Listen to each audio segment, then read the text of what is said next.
그 안철수 국민의당 전 대표가 내가 지난 대선 때 돕지 않았기 때문에 문재인 후보가 대선에서 졌다는 주장이 나오는데 이건 짐승만도 못한 점점점 이렇게 이야기한 모양이죠?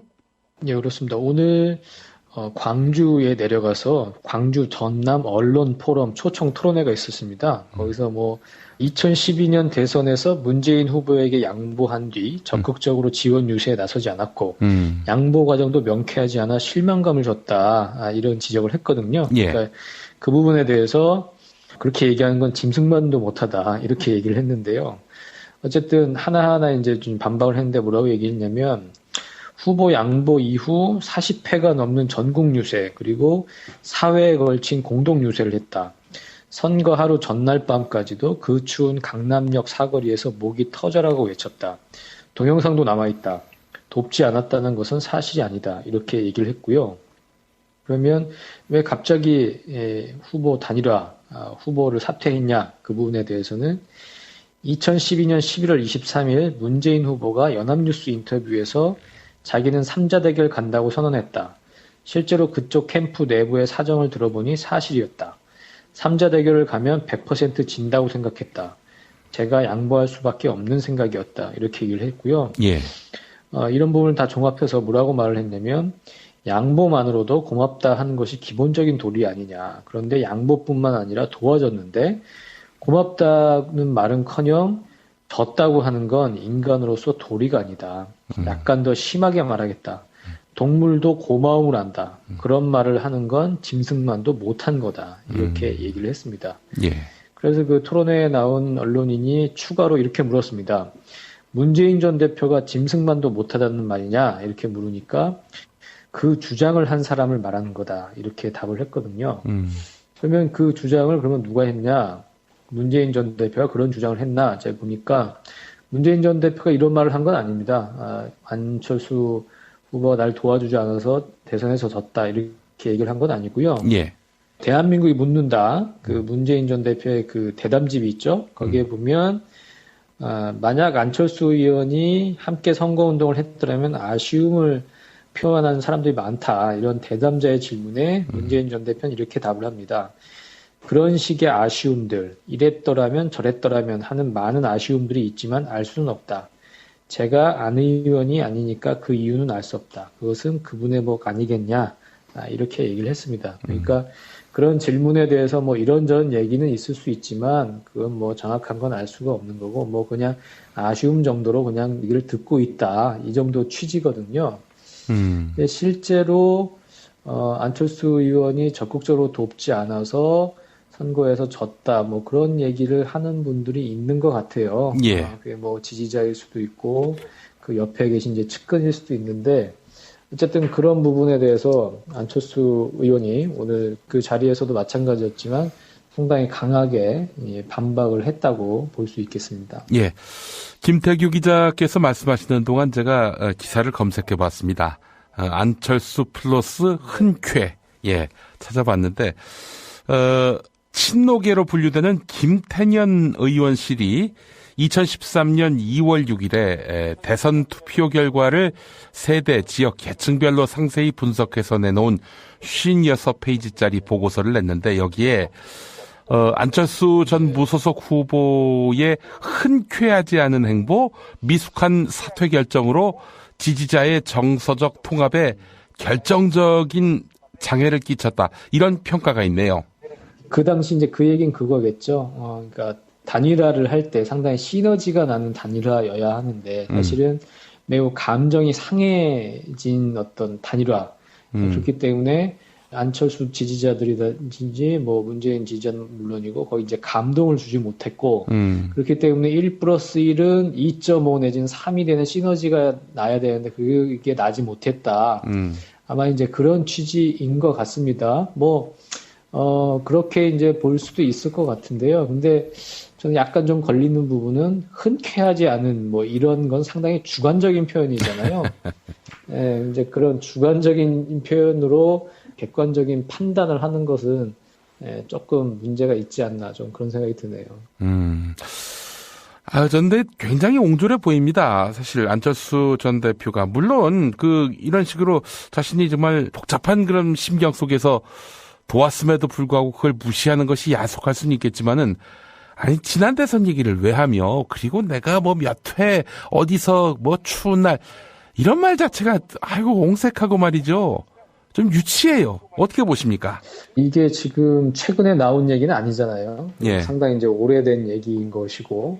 근데 또 이런 질문이 나오니까 또 4년 전 일을 또 이제 꺼낸 것인데 질문이 나오니까 또 답은 안 할 수 없고 좀 여러 가지 복잡한 감정이 있는 건 사실인 것 같습니다. 예.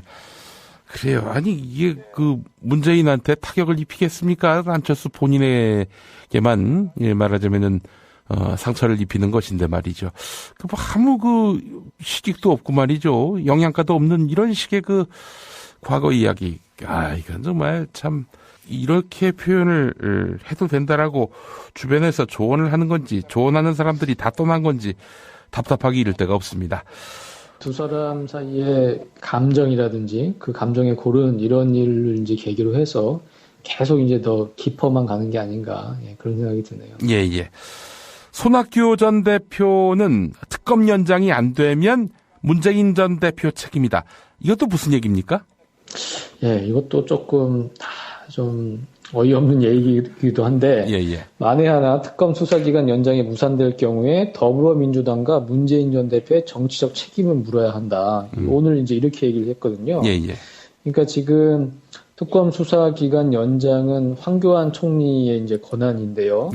황교안 총리가 지금 교체가 안 되고 그냥 그 자리를 이어받아서 박근혜 대통령이 탄핵이 된 이후에 탄핵 소추된 이후에 그 자리를 이제 이어받은 거 아니겠습니까? 지난번에 박근혜 대통령이 11월 이런 탄핵 여론이 상당히 들끓을 때 이미 국회가 총리를 선출해 달라 박근혜 대통령이 그 얘기를 했는데 지금 야당에서 안 받지 않았습니까?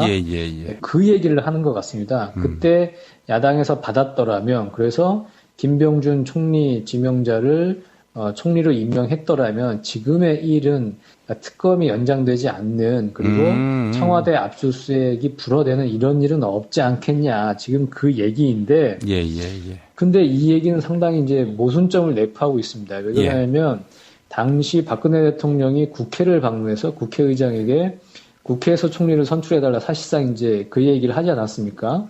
근데 그 제안의 전제는 뭐냐면 그렇게 하면 내가 어쨌든 이선으로 내가 물러나는 건 아니지만 어쨌든 이런 식으로 우리 정리하고 넘어가자.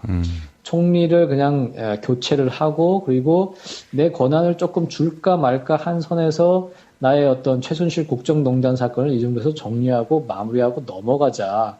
거기서 4월 퇴진, 6월 대선 이런 문제까지는 이제 그 여권에서 이제 나왔던 얘기이기도 하고요. 그러니까 이 제안을 받아들였다면 사실은 박근혜 대통령 탄핵 소추까지 가기가 상당히 힘들어지는 측면이 있었던 겁니다. 그렇죠.